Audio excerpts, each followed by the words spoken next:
ಎಲ್ರಿಗೂ ನಮಸ್ಕಾರ. ನಾವು ಕೋಟೆನಾಡಿನ ಮಂದಿ. ಸಾಮಾಜಿಕ ಜಾಲತಾಣ ಅನ್ನೋದೇ ಅಂಥದ್ದು. ಒಳ್ಳೆಯದಕ್ಕಿದೆ, ಕೆಟ್ಟದಕ್ಕಿದೆ. ನಾವು ಕೆಟ್ಟದ್ದನ್ನು ಡಿಲೀಟ್ ಮಾಡಿ ಒಳ್ಳೆಯದನ್ನ ಅಷ್ಟೇ ಸೇವ್ ಮಾಡ್ಕೋಬೇಕು. ಯಾಕಂದರೆ ಕೆಲವೇ ತಿಂಗಳ ಹಿಂದೆ ಆಕಸ್ಮಿಕವಾಗಿ ಇನ್ಸ್ಟಾಗ್ರಾಮಲ್ಲಿ ಸಿಕ್ಕರು. ನಮ್ಮ ಕೋಟೆನಾಡು ಅಂದರೆ ಹಿರಿಯೂರು ತಾಲೂಕು ಕಾಟನಾಯಕನಹಳ್ಳಿ ಅಂತೇಳಿ ತಿಮ್ಮೇಗೌಡರು ಅಂತೇಳಿ, ರಮ್ಯಾ ತಿಮ್ಮೇಗೌಡರು, ಹಾಗೆ ನನ್ನ ಮುದ್ದೋಳಿಯ ಪ್ರೀತಿಯಿಂದ ಮಾವ ಅಂತಲೇ ಕರಿತೀನಿ. ಹಾಗೆ ಬಸವರಾಜ್, ಕಂಪ್ಲಿ ಬಸವರಾಜ್ ಅಂತೇಳಿ ನನ್ನ ತಮ್ಮ. ಲೈವಲ್ಲಿದ್ದೆ, ಪಾಪ ಮೆಸೇಜ್ ಮಾಡಿ ಮಾತಾಡ್ಸೋಣ ಅಂತ ಬಂದರು ನಮ್ಮ ಬೀಗರು. ತುಂಬ ಖುಷಿ ಆಯಿತು ತಿಮ್ಮೇಗೌಡರಿಗೆ.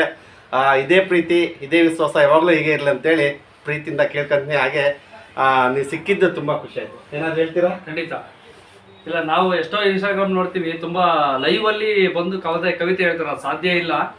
ಮನಸ್ಸಿಗೆ ಏನು ಅನ್ಸುತ್ತೆ ಅದನ್ನ ನೇರವಾಗಿ ಹೇಳ್ತಾರೆ. ಅದೊಂದು ಭಾಳ ಖುಷಿ ಇದೆ. ಏನಿದ್ರು ಸ್ಟ್ರೈಟ್ ಫಾರ್ವರ್ಡ್ ನೇರವಾಗಿ ಮಾತಾಡ್ತಾರೆ. ಅದು ಭಾಳ ಇನ್ನೊಂದು ಹೆಮ್ಮೆ ಇದೆ. ಅದು ನಮ್ಮ ಕೋಟೆನಾಡು ಅಂದರೆ ಕೇಳಲೇಬೇಡ, ನಮಗೊಂದು ಡಬಲ್ ಹೆಮ್ಮೆ. ಆದಷ್ಟು ಬೇಗ ಮದುವೆ ಆಗಲಿ ಮಾವಿಗೆ, ಅದೊಂದು ಭಾಳ ಬೇಗ ಆಗಲಿ ಅಂತ ಕೇಳ್ಕೊತೀವಿ. ಥ್ಯಾಂಕ್ ಯು, ಧನ್ಯವಾದಗಳು.